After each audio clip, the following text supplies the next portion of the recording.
Welcome back, everyone. Today we are taking a look at a genuinely cutting-edge AI prototype. It was designed by a major European bank to tackle what is, quite frankly, one of finance's absolute hardest math problems, predicting interest rates. We're going to tear down exactly how modern machine learning is stepping in and completely revolutionizing traditional financial forecasting. So let's dive right into this explainer. We're going to see exactly how combining unstructured text analysis with some seriously hardcore econometric math can accurately forecast the yield curve. For decades, banks have leaned heavily on historical numbers. But as recent market volatility has shown us time and time again, looking in the rearview mirror isn't always the best way to see the road ahead. And that brings us to the fundamental difference, a real game changer.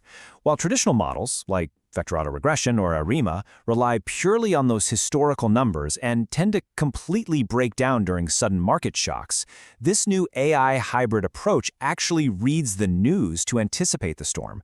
It's totally adaptive. It processes the actual words spoken by central bankers and market analysts, and then merges that unstructured text with hard numerical data to create dynamic, multi-scenario forecasts.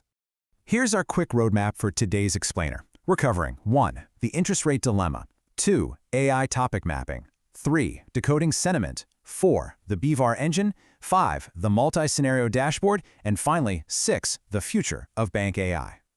Section 1. The interest rate dilemma. Forecasting challenges. Let's start by establishing the massive, everyday challenge financial institutions are facing right now in these volatile global markets. Before we even get to the AI part, we have to talk about ALM, or Asset-Liability Management. Accurately forecasting the yield curve is absolutely critical for managing the daily mismatches between a bank's assets and its liabilities. Think of it like a massive, high-stakes balancing act. If a bank gets its interest rate forecast wrong, it can literally end up with liabilities that cost more to maintain than its assets are actually earning. And the crazy part is, the traditional tools used to manage this risk are kind of like forecasting the weather by only looking at yesterday's temperature. They completely ignore the massive shifts signaled when central bankers actually speak. Standard VAR models get totally bogged down by having too many parameters.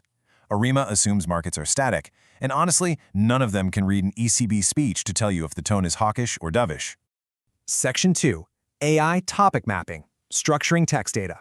This is where things get really interesting, our first AI superpower in the prototype. So this brilliant system effectively reads thousands of pages of analyst reports and ECB publications, and it transforms all that messy, unstructured text into distinct, analyzable data clusters. It does this in 4 specific steps. First, tokenization breaks the text down. Then, SBArt captures the deep semantic context. Next, UMAP steps in for dimensionality reduction, basically squashing all that complex data down. And finally, HDB scan groups similar documents together into coherent themes, completely automatically, without a human analyst having to manually categorize anything. Now, let's break down exactly what we are looking at in this visual interface, because it's incredible. Each of these tiny dots scattered in this two-dimensional space represents a completely distinct financial document. Thanks to that UMAP dimensionality reduction we just talked about, documents with similar semantic meanings are clustered right next to each other. The different colors you see, those are the distinct clusters identified by HDB scan. Over on the right, there's a legend ranking the top topics, things like Eurozone financial stability or global yield curve trends, ranked by how many documents are actually in that cluster. And right in the center, notice how hovering over a specific dot brings up a detailed summary of a document previewing ECB rate cuts, along with its specific sentiment scores. This is huge because it allows an analyst to instantly spot when the global conversation shifts towards, say, inflationary pressures just by watching how these clusters grow and move over time. Section 3. Decoding market sentiment. Quantifying market mood. Okay, so once we map the topics, we have to actually quantify the mood. And rather than just slapping a generic positive or negative label on a document, this prototype uses Finbird. It's a language model tailored specifically for financial text. It generates distinct, independent sentiment scores for inflation, economic activity, and employment. Why do it this way? Well, in monetary policy, context is quite literally everything. High inflation might technically be a positive number, but it's terrible sentiment for market stability. This 3-factor approach perfectly captures those crucial nuances. Take a really close look at the correlation on this chart. The solid red and purple lines, those are your actual interest rates and 10-year swap rates. But check out the dotted lines, those are the AI sentiment scores for inflation, employment, and economic activity. Notice how those dotted lines frequently move aggressively months before the actual solid rate lines shift. The AI is literally predicting the rate change just by tracking the changing mood in the central bank's language. Plus, at the bottom, there are statistical tables summarizing the latest sentiment. For example, it might flag inflation as bad and employment as good, right next to a probability matrix for the next central bank meeting predicting an 87% chance of a rate decrease. It gives you a complete, data-driven story. And here is a really wild takeaway from the source material. It turns out that those incredibly dense, lengthy central bank minutes are actually way more predictive than the snappy, headline-grabbing policy announcements. The AI actually thrives on that deep, contextual argumentation to accurately gauge where the committee is truly leaning. Section 4. The BVAR Econometric Engine, the econometric brain. With all our text and sentiment data extracted, let's look at the hardcore math component that grounds the whole operation. So Bayesian Vector Autoregression, or BVAR, acts as the analytical brain here. Remember how traditional models try to juggle too many volatile variables and just break down? That's called overparameterization. Well, BVAR solves this by using something called Bayesian shrinkage priors. Think of them as a mathematical anchor. They use prior distributions to constrain the estimates, which stabilizes the forecasts even when you're dealing with really volatile, limited data sets. Now imagine filtering through over 40 potential economic indicators. The system uses Granger causality tests to cut through all the noise and isolate these 7 highly specific macroeconomic predictors. These are the ones that actually matter. Things like euro area inflation, commodity prices, or the Euro Stoxx 50. These 7 inputs have proven predictive power and are fed directly into the BVAR model to simulate the yield curves. Let's see how all this math builds into an actual, usable forecast. These 2 charts display the engine forecasting EU swap rates. Along the x-axis, you have the maturity spectrum, running from 2 years all the way out to 30 years. Up the y-axis is the predicted rate itself. On the left chart, that green dotted line represents the current swap curve. The dark blue line is the Bloomberg forward curve, basically what the general market expects to happen.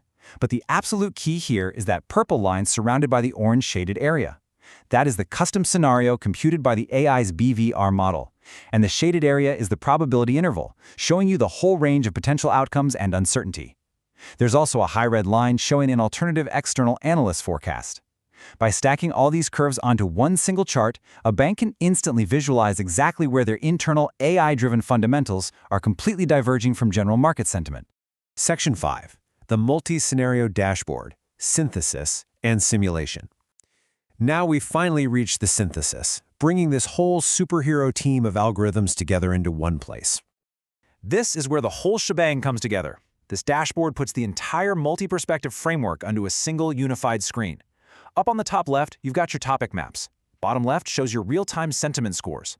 On the top right are the existing forecasts. And on the bottom right, you have the hard econometric numbers. A risk manager can seamlessly pivot between reading the narrative sentiment and looking at hard swap rate projections, all in real time.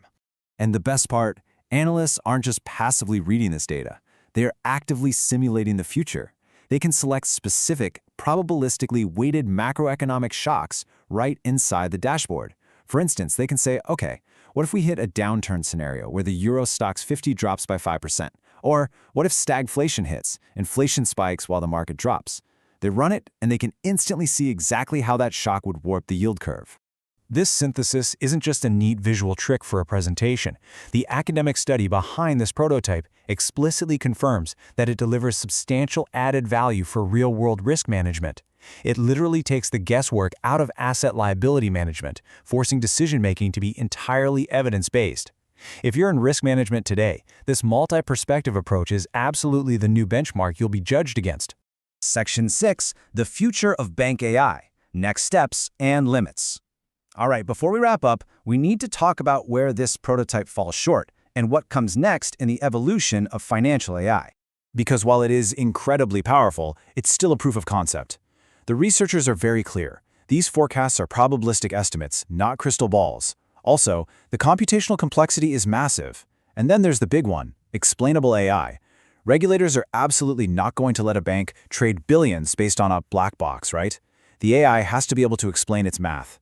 Finally, the next major leap is taking this from the static data sets used in the study to live, real-time data streaming directly from Bloomberg and the ECB. As these AI models inevitably move from just predicting yield curves to actively automating massive asset reallocations in real time, we're stepping into a completely new era. So, the real question we have to ask ourselves is, how will AI not just predict, but actively shape the future of global financial stability? Thanks for exploring this explainer with us today, and as always, keep questioning the data.